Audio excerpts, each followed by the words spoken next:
केदारनाथ धाम पहुंचने वाले यात्री बाबा के दर्शन के दौरान बारिश और बर्फबारी से परेशान न हो, इसके लिए यहां आस्था पथ का निर्माण किया गया है। अभी तक लगभग 500 मीटर आस्था पथ का निर्माण कार्य पूर्ण हो गया है। आस्था पथ पर यात्रियों के लिए गर्म पानी, बैठने, मेडिकल सुविधाओं की भी व्यवस्था की गई है और बारिश के दौरान भी भक्त आस्था पथ के भीतर लाइन में लग रहे हैं और आराम से बाबा केदार के दर्शन कर रहे हैं।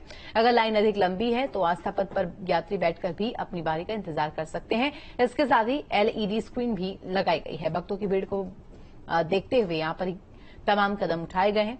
वहीं आईआईएम रोहतक के निदेशक प्रोफेसर धीरज शर्मा ने केदारनाथ धाम की यात्रा का जायजा लिया। उन्होंने बताया कि केदारनाथ धाम में भारी संख्या में तीर्थयात्री पहुंच रहे हैं। केदारनाथ धाम में इस बार नए नए बदलाव किए गए हैं, नए नए प्रयोग किए हैं, जिससे जो तीर्थयात्री केदारनाथ धाम पहुंच रहे हैं उनको सुविधाएं मिल सके। इस समय आस्था पथ में मौजूद आप देख सकते हैं, आस्था पथ में जो श्रद्धालु हैं उनकी लंबी लंबी लाइन लगी हुई। करीबन यह लाइन जो है केदारनाथ मंदिर से लेकर हेलीपैड तक है, 1 से 1.5 किलोमीटर यह लंबी लाइन है। और तीर्थयात्रियों की सुरक्षा को लेकर बारिश में न भीगे, धूप में उनके दिक्कतें न हो, तो ऐसे में यहाँ पर आस्था पथ में आप देख सकते हैं आस्था पथ का निर्माण किस तरीके से किया गया है।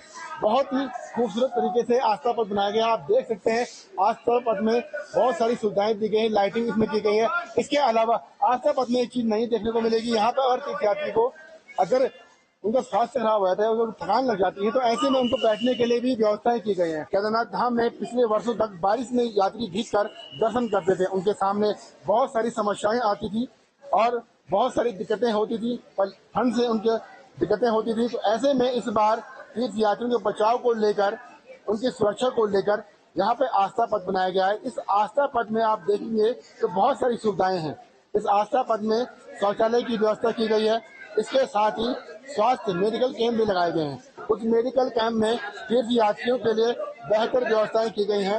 आप देख सकते हैं जो सुरक्षा जवान है वे भी यहाँ पर तीर्थयात्रियों को व्यवस्थित करके देख रहे हैं। यहाँ पर तीर्थयात्रियों की सुरक्षा में पुलिस के जवान, एसडीआरएफ के जवान, इसके अलावा डीडीआरएफ के जवान भी तैनात किए गए हैं। साथ ही साथ आप देख सकते हैं यात्रा मार्ग पर सफाई की व्यवस्था देखने को बहुत ही ज्यादा हर समय सफाई की व्यवस्था की जा रही है। दोपहर बाद यहाँ हर दिन बारिश होती है, जिस कारण तीर्थयात्री हैं उन्हें ठंड का सामना करना पड़ता है, अन्य उनको बीमारियां होती हैं।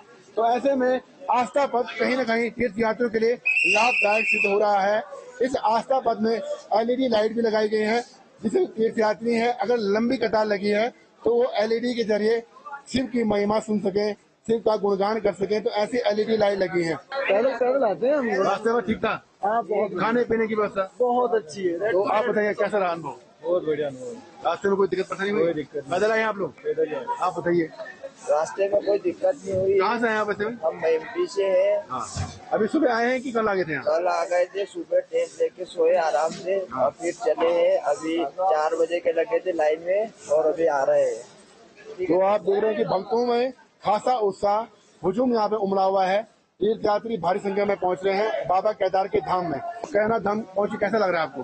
बहुत अच्छा लग रहा है। रास्ते में कोई दिक्कत हुई? नहीं, दिक्कत कुछ नहीं थी। ठंड ज्यादा है। ठंड ज्यादा है। गर्म कपड़े लाए हो? हाँ, गर्म कपड़े। दवाइयाँ तुम्हें कोई दिक्कत तो नहीं है? नहीं, दवाइयाँ ले रखी है, बच्चे भी है। बच्चे किन साल के हैं? नाम क्या है आपका? कैसा लगा केदारनाथ धाम? अच्छा लगा। जय बाबा केदार। जय केदार बाबा की। कितनी उम्र है आपकी? हाँ, हमारे 67। हाँ। रास्ते में कोई दिक्कत परेशानी हुई आपको? नहीं, कोई परेशानी। सब बढ़िया है? सब खाने पीने स्वास्थ्य से लेकर स्वास्थ्य व्यवस्थित है सब व्यवस्था। तो आप देख सकते हैं यहाँ पे श्रद्धालु बड़ी संख्या में लाइन में लगे हुए हैं, बाबा केदार के दर्शन को लेकर इंतजार कर रहे हैं।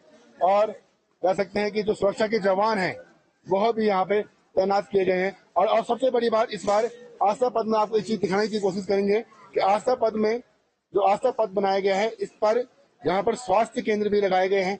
इसके अलावा यहाँ पर पानी की संपूर्ण व्यवस्था की गई है, गर्म पानी, क्योंकि तीर्थयात्रियों को पैदल चलने के बाद समस्याएं हो जाती हैं। तो ऐसे में तीर्थयात्रियों के लिए गर्म पानी की व्यवस्था की गई है। आपको दिखाना चाहेंगे कि यहाँ पर जिला प्रशासन की ओर से फिल्टर गर्म पानी की व्यवस्था की गई है, जहाँ पर हर समय तीर्थयात्रियों को गर्म पानी मिलेगा। इसके अलावा स्वास्थ्य केंद्र आप देख रहे होंगे, यहाँ पे स्वास्थ्य केंद्र खुला हुआ है।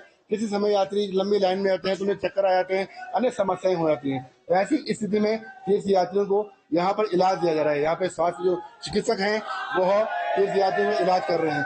तो ऐसे में कह सकते हैं कि तीर्थयात्रियों को सुविधाएं मिलने से तो उनमें भी राहत देखने को मिल रही है। हालांकि कई तीर्थयात्रियों का कहना है कि रास्ते में दिक्कतें हैं, उनके सामने परेशानियां आ रही हैं, तो उनके निदान के लिए प्रशासन को सोचना चाहिए। रोहित टिमरी, न्यूज स्टेट, केदारनाथ धाम।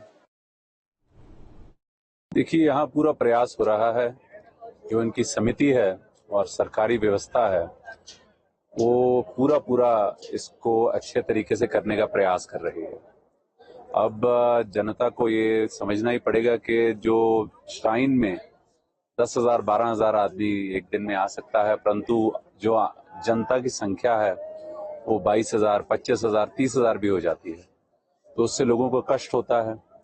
उसका प्रावधान अच्छे से अगर किया जाए तो शायद जो संख्या जो लोगों की दर्शन अच्छे से कर पा रही है वो बढ़ जाएगी। नैनीताल की लीची का स्वाद देश के साथ ही